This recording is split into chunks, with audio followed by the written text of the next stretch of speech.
పుట్టుక పైన, చెల్లెల పైన, తల్లి పైన సోషల్ మీడియాలో పోస్టింగ్స్ పెట్టాడంటే ఎలాంటి వ్యక్తో ఒకసారి మీరు ఆలోచించుకోవాలి.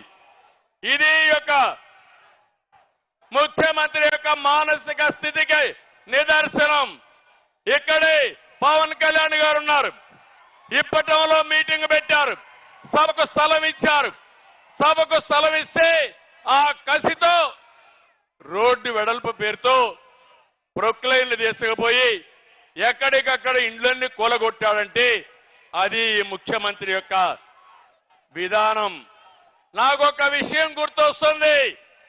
నేను ముఖ్యమంత్రిగా ఉన్నప్పుడు తిరుపతిలో ఒక సంఘటన జరిగింది. ఇది యథార్థ కాదా మీరందరూ అర్థం చేసుకోవాల్సిన అవసరం ఉంది. ఒక వ్యక్తి ప్రతిరోజు ఆడవాళ్లను చంపేసేవాడు.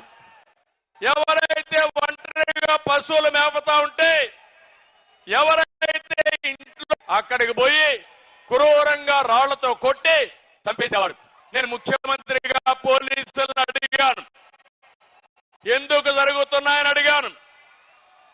ఇమీడియట్ గా పట్టుకోమని ఆదేశాలు ఇచ్చాను, చేయలేకపోయారు. తర్వాత అన్ని కూడా ఎంక్వైరీ చేసి పట్టుకుంటే ఒక వ్యక్తి ఒక నేరాలు చేసి జైలుకు పోయి వచ్చిన వ్యక్తి ఎక్కడికక్కడ హత్యలు చేసే పరిస్థితికి వచ్చాడు.